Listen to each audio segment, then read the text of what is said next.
Baik, Assalamualaikum warahmatullahi wabarakatuh.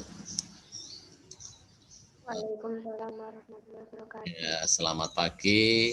Semoga hari ini cerah dan semoga kecerahan ini membawa berkah untuk kita semuanya dan semoga Allah memberikan petunjuk sehingga kalian sukses untuk mengikuti pelajaran hari ini.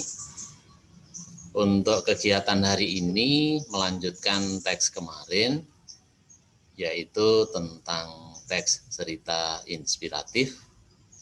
Kalau kemarin kita membahas tentang telaah strukturnya, hari ini kita akan menelaah lagi tetapi dari unsur kebahasaannya, yaitu menelaah kebahasaan teks cerita inspiratif.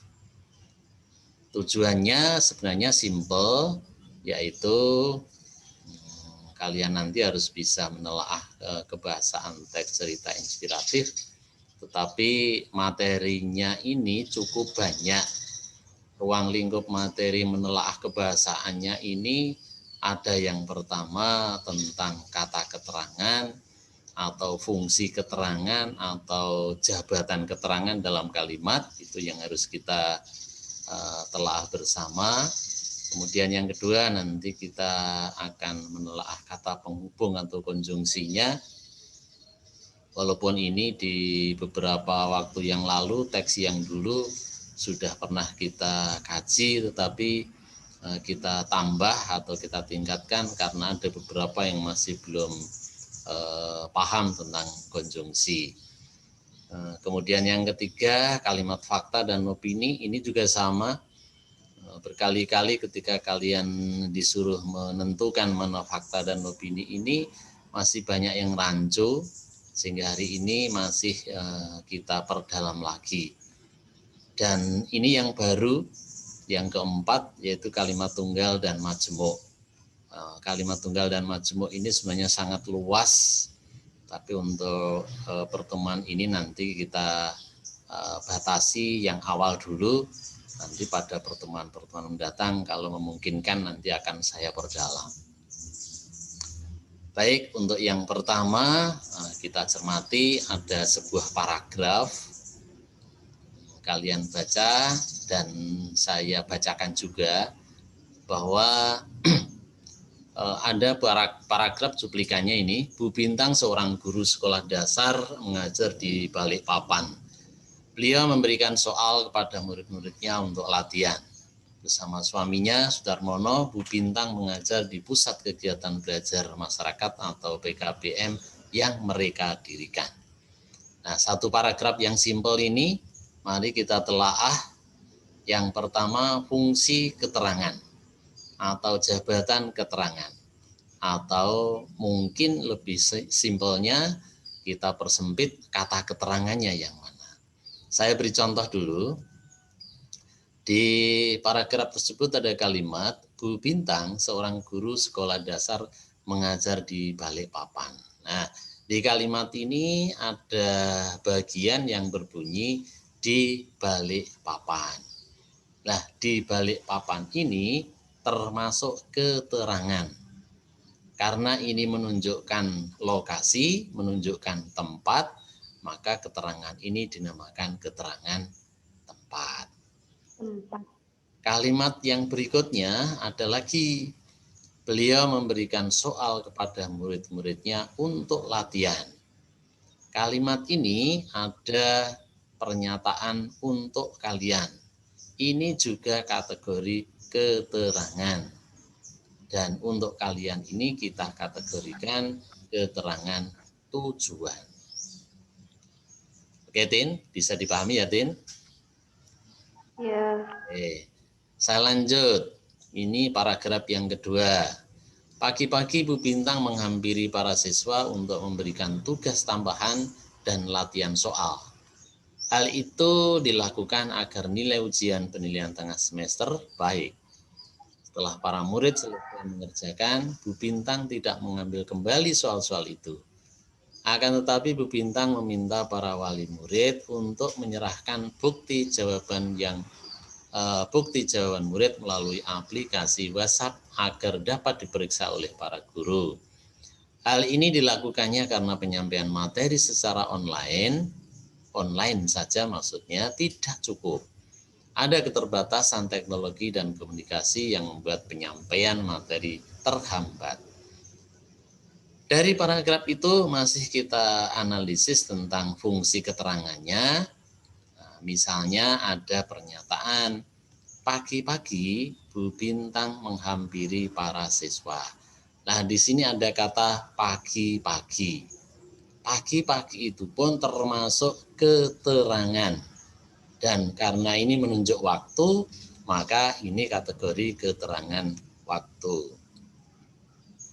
Ada lagi Bu Bintang meminta para wali murid untuk menyerahkan bukti jawaban murid melalui aplikasi WhatsApp. Melalui aplikasi WhatsApp ini juga bisa kita kategorikan fungsi keterangan. Dan ini melalui aplikasi WhatsApp itu termasuk keterangan cara. Oke, coba Tin. Cari contoh kalimat lain di dalam paragraf itu yang di dalamnya ada keterangan. Kira-kira mana?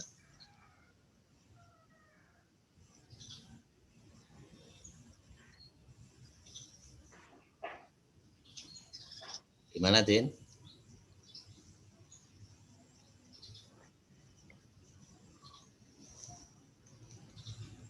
Ada enggak?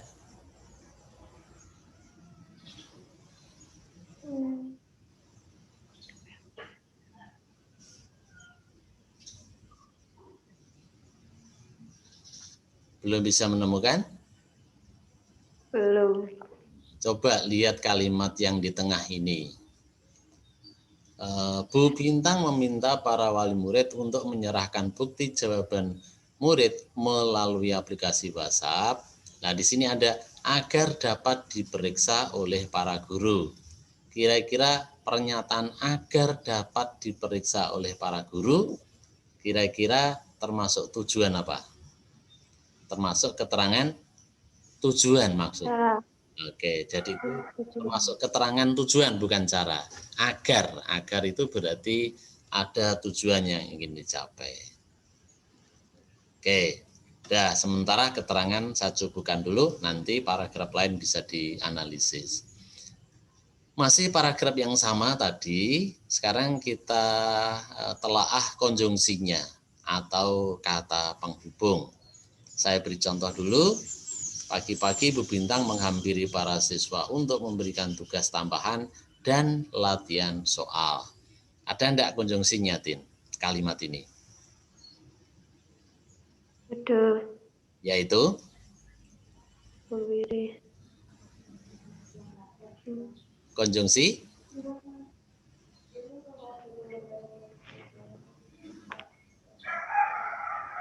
Oke, ada konjungsi dan di situ ya. Ini konjungsi dan tugas tambahan dan latihan soal. Nah, dan itu termasuk konjungsi. Konjungsi ini dinamakan konjungsi intrakalimat.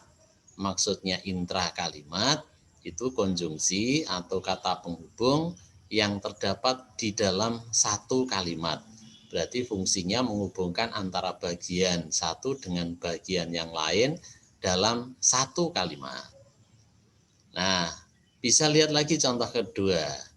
Bu Bintang tidak mengambil kembali soal-soal itu. Titik di sini ya. Terus ada pernyataan akan tetapi Bu Bintang meminta para wali murid untuk menyerahkan. Di pernyataan ini juga ada konjungsi. Kira-kira mana, Tin? Akan tetapi. Akan tetapi. Ya betul, akan tetapi itu termasuk konjungsi dan itu dinamakan konjungsi antar kalimat. Maksudnya antar kalimat itu konjungsi ini menghubungkan kalimat di depannya. Ini Bu Bintang tidak mengambil kembali soal-soal itu, titik, ini kan kalimat. Terus dihubungkan dengan kalimat berikutnya, Bu Bintang meminta para wali murid dan seterusnya. Nah, akan tetapi ini dinamakan konjungsi antar kalimat. Sedangkan dan tadi di atas itu konjungsi intra kalimat. Baik, kita lanjut. Fakta dan opini. Masih ingat kira-kira fakta yang bagaimana, Tin? Fakta yang benar-benar nyata. Ya, benar-benar nyata itu fakta. Sesuatu yang sesuai dengan kenyataannya, sesuatu yang pasti kebenarannya. Orang tidak menyangkal atau orang tidak membantah itu fakta. Tapi kalau opini kebalikannya, sesuatu yang belum pasti, sesuatu yang masih berupa penilaian, kemungkinan itu opini. Misalnya ada pernyataan ini, pagi-pagi Bu Bintang menghampiri para siswa. Menurut kamu ini fakta atau opini? Fakta. Oke ya, jadi mungkin fakta karena sudah pasti kebenarannya atau sesuai dengan kenyataan. Hal itu dilakukan agar nilai ujian penilaian tengah semester baik. Kira-kira kalimat ini fakta atau opini?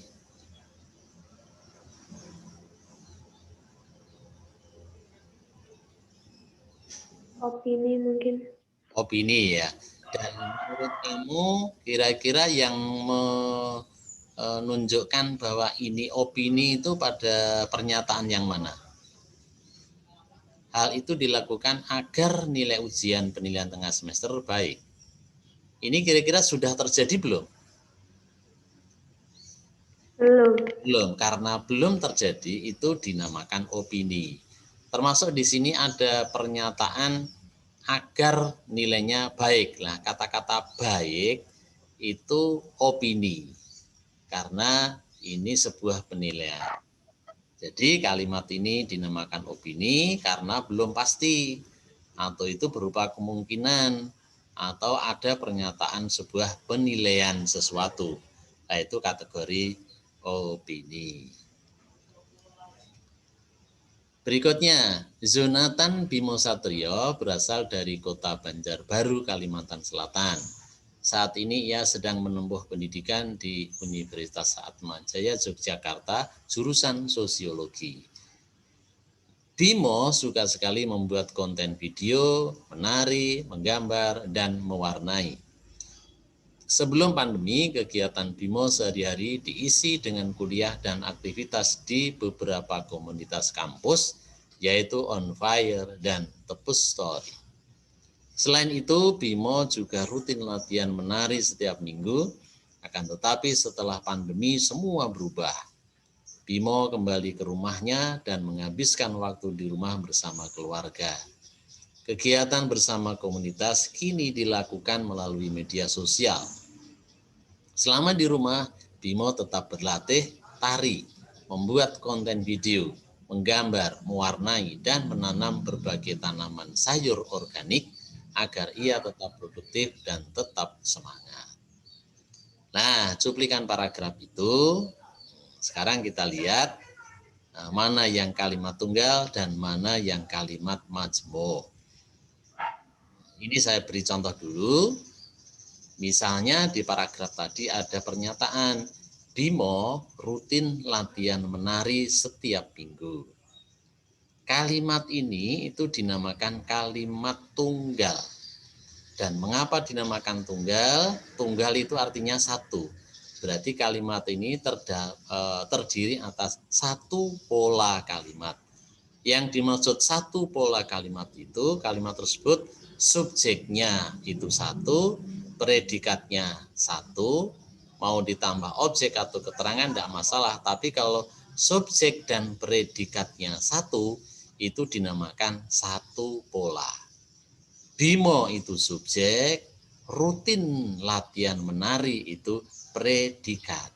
Sehingga subjek dan predikat itu hanya satu, maka dinamakan kalimat tunggal. Berbeda dengan kalimat ini, Bimo kembali ke rumahnya dan menghabiskan waktu di rumah bersama keluarga. Kalimat ini Bimo itu subjek, kembali predikat ke rumahnya, itu keterangan tempat. Dan itu konjungsi. Menghabiskan, itu predikat. Maksudnya kan Bimo menghabiskan waktu ya. Sehingga menghabiskan ini kategori predikat, waktu itu objek, di rumah itu keterangan. Dengan demikian kalimat ini jika dilihat dari polanya, itu kategori kalimat majemuk. Mengapa dinamakan majemuk? Karena ada dua pola kalimat. Bahkan kadang-kadang ada kalimat yang 3 pola, 4 pola, dan seterusnya. Nah, polanya itu kita lihat subjeknya bagian pertama Bimo kembali ke rumahnya tadi, subjek, predikat, keterangan. Nah, di bagian kedua dan menghabiskan, nah di sini ada predikat lagi. Di depan sudah ada predikat, di belakang ada predikat. Lah, di sini berarti sudah ada predikat 2. Maka kalau sebuah pernyataan atau kalimat kok di dalamnya subjeknya atau predikatnya atau bahkan dua-duanya itu lebih dari satu, itu dinamakan kalimat majemuk. Sedangkan yang tunggal itu hanya satu pola. Sementara itu yang harus kamu dalami perbedaan kalimat tunggal dan majemuk. Sekarang kita lanjutkan, masih di paragraf itu. Kalimat Bimo kembali ke rumah dan menghabiskan waktu di rumah bersama keluarga, tadi sudah kita namai kalimat majemuk. Kalimat majemuk ini dinamakan kalimat majemuk setara. Jadi kalimat majemuk itu ada beberapa jenis, ada kalimat majemuk setara. Maksudnya setara itu seimbang antara bagian yang satu dengan bagian yang lain, itu kedudukannya setara atau seimbang. Maka dinamakan kalimat majemuk yang setara. Beda dengan ini, setelah pandemi melanda, semua aktivitas Bimo berubah. Ini juga kalimat majemuk, tetapi dinamakan kalimat majemuk bertingkat. Dinamakan bertingkat berarti ada yang lebih tinggi dan ada yang lebih rendah. Yang lebih tinggi itu kita namai induk kalimat, sedangkan yang lebih rendah itu kita sebut anak kalimat. Mungkin kamu bingung, yang mana sih Pak yang kalimat, yang anak kalimat dan yang induk? Sebenarnya gampang. Yang induk itu yang utama, sedangkan yang anak itu yang perluasan. Anak kalimat biasanya ditandai dengan adanya konjungsi. Misalnya kalimat ini, setelah pandemi melanda, nah di sini ada konjungsi setelah. Ada yang menunjukkan penghubung setelah. Maka bagian setelah pandemi melanda ini dinamakan anak kalimat. Sedangkan semua aktivitas Bimo berubah ini induk. Karena ada induk dan ada anak, maka kalimat ini kalimat majemuk, tapi majemuk bertingkat. Jadi ada kalimat tunggal, ada kalimat majemuk. Nah, kalimat majemuk itu dibedakan, ada majemuk setara, ada majemuk bertingkat. Sebenarnya majemuk itu ada majemuk rapatan. Nah, nanti majemuk bertingkat itu juga akan diurai lagi beberapa jenis. Nah, itu nanti pertemuan mendatang saja nanti. Nah, sekarang coba Tin, temukan di paragraf ini. Misalnya kamu menemukan kalimat tunggal boleh, atau kalimat majemuk boleh, coba cari yang lain.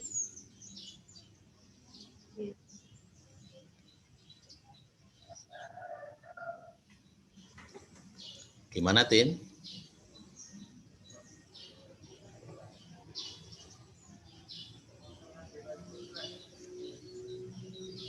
Halo Tin? Ya. Misalnya kalau saya menunjukkan kalimat ini, saat ini ia sedang menempuh pendidikan di Universitas Atmajaya Yogyakarta. Kira-kira kalau misalnya saya mengambil kalimat ini, menurut kamu tunggal atau majemuk? saat ini ia sedang menempuh pendidikan di Universitas Atmajaya Yogyakarta. Tunggal atau majemuk? Majemuk. Tunggal dan majemuk itu jangan semata-mata dilihat kalau kalimatnya panjang itu majemuk, kalau kalimatnya pendek itu tunggal, jangan itu loh ya. Tapi kamu melihatnya harus polanya. Jika subjek predikatnya hanya satu, berarti itu tunggal. Walaupun ditambah ada banyak keterangan. Misalnya ini, saat ini itu kan keterangan waktu. Ia subjek sedang menempuh pendidikan itu predikat di Universitas Atmajaya itu juga keterangan tempat. Yogyakarta keterangan tempat. Berarti subjeknya berapa, Tin? Satu. Satu. Predikatnya berapa? Satu. Juga satu. Satu. Keterangannya yang banyak saat ini tadi keterangan waktu di Universitas Atmajaya keterangan tempat, Yogyakarta keterangan tempat, keterangannya yang banyak, tapi subjeknya hanya satu, predikatnya hanya satu. Maka contoh ini kategori kalimat tunggal juga. Tunggal. Nah, gitu ya. Kalau kalimat majmuk itu Ya. temukan subjeknya harus lebih dari satu atau predikatnya lebih. Baik, nanti kita dalami lagi. Akhirnya unsur kebahasaan yang kita telah hari ini, yang pertama kita simpulkan ya, fungsi atau jabatan keterangan itu bermacam-macam. Ada keterangan tempat, ada keterangan waktu, ada keterangan cara, ada keterangan alat, ada keterangan sebab, ada keterangan akibat, juga ada keterangan tujuan. Nah, nanti di contoh-contoh paragraf yang mendatang, kamu harus bisa menemukan contoh-contoh ini. Kemudian kata penghubung atau kata hubung atau konjungsi, itu ada konjungsi penggabungan atau penjumlahan, misalnya dan, serta, lagi pula, itu contohnya. Ada konjungsi pertentangan, misalnya tetapi, melainkan, meskipun.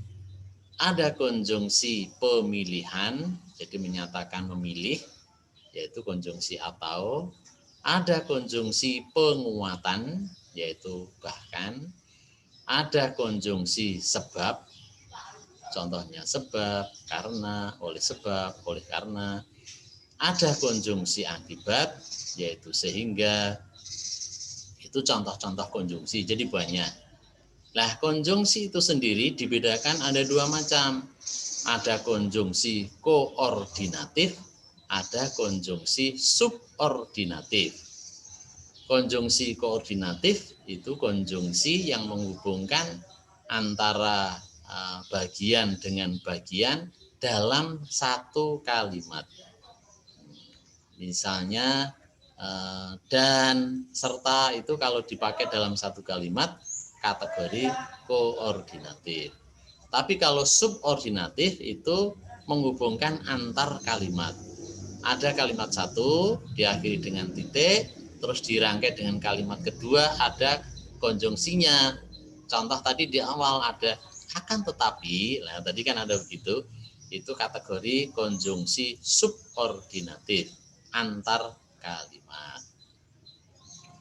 Berikutnya fakta dan opini. Fakta itu sesuai kenyataan. Fakta itu sudah pasti kebenarannya. Orang tidak menyangkal sesuatu yang sudah terjadi, itu fakta ya. Berdasarkan data yang ada, itu fakta. Tapi kalau opini itu belum pasti kebenarannya.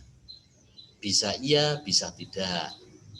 Atau sebuah kemungkinan, itu juga opini. Atau bisa pula suatu penilaian tertentu, sangat baik, bagus, sangat menakjubkan, itu opini. Pertimbangan, pendapat-pendapat, itu opini.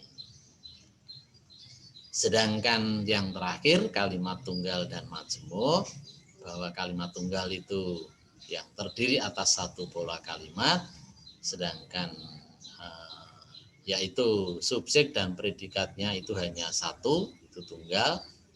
Sedangkan kalimat majmuk itu kalimat yang terdiri dua pola atau tiga pola atau bahkan lebih.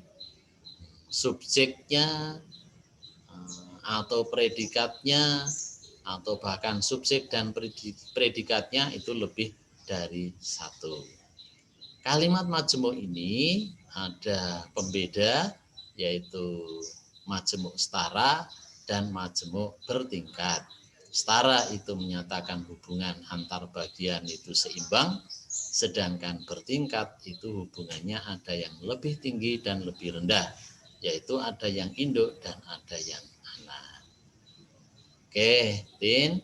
Jadi setelah ini nanti kalian saya beri tugas membaca teks cerita inspiratif dari kisah tokoh. Kemudian kamu nanti menelaah unsur kebahasaannya yang meliputi mana kata keterangan atau jabatan keterangan dalam kalimat, mana kata hubungnya, mana faktanya, mana opininya, mana kalimat tunggalnya, dan mana kalimat majmuknya. Petunjuknya sama seperti biasanya, Tin. Jadi nanti LK7 di Google Classroom sudah saya siapkan. Kemudian kamu simak kembali video pembelajaran ini. Kalau masih belum jelas, ulangi lagi nanti ya. Kemudian selesaikan tugasnya pakai kertas atau di file LK boleh, kemudian kirimkan. Baik, saya bukakan sebentar yang LK biar lebih jelas.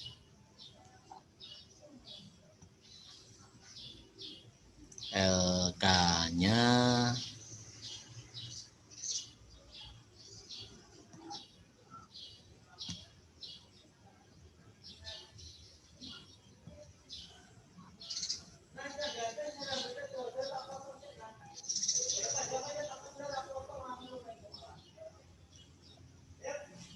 Halo Tin, Ya, sudah kelihatan LK-nya? agak ngeblur, Pak. Agak kurang jelas. Ngeblur tulisannya. Sebentar, saya Ya, ulangi ya, saya ulangi.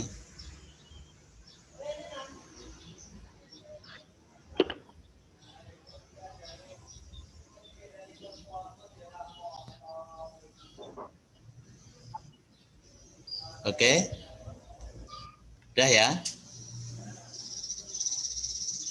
ya, Ya, nanti filenya bisa diunduh, enggak apa-apa. Jadi ini ada file, kemudian ada cuplikan paragraf, nanti dibaca. Yang pertama tulislah contoh kata boleh atau fungsi jabatan keterangan dalam kalimat, misalnya keterangan tempat, contoh kalimatnya yang mana, keterangan waktu, contohnya yang mana, atau keterangan-keterangan yang lain silahkan cari atau tambahkan sendiri. Jadi tidak hanya dua itu, tapi yang lain juga. Yang kedua, ini kata penghubung, sudah saya kelompokkan. Yang paragraf 1 itu ada kata penghubung apa saja. Kemudian paragraf 2 itu kata penghubungnya mana, dan paragraf ketiga juga. Setelah itu yang ketiga, tentukan fakta dan opini. Sudah saya pilihkan ada 4 kalimat. Ini kamu tinggal menyimpulkan kalimat 1 itu kategori fakta atau opini. Kalau fakta itu alasannya apa, kalau opini alasanmu apa, itu jawab. Sedangkan yang keempat, kamu saya minta untuk bisa menemukan mana yang kategori kalimat tunggal dan mana yang kalimat majmuk. Silahkan tuliskan di bawahnya ini, yang sebelah kiri kalimat tunggal, yang sebelah kanan kalimat majmuk. Ini juga tidak hanya sebatas dua, kalau kamu bisa menemukan lebih dari itu akan lebih bagus. Gambarannya itu kira-kira di LK 7 untuk yang tugas ke-7-nya. Demikian Tin, ada pertanyaan mungkin? Enggak, Pak. Ya, sudah cukup jelas ya. Ya. Kalau sudah cukup jelas, berarti sementara saya cukupkan dulu untuk kegiatan hari ini. Coba saya potret dulu ya. 3, 2,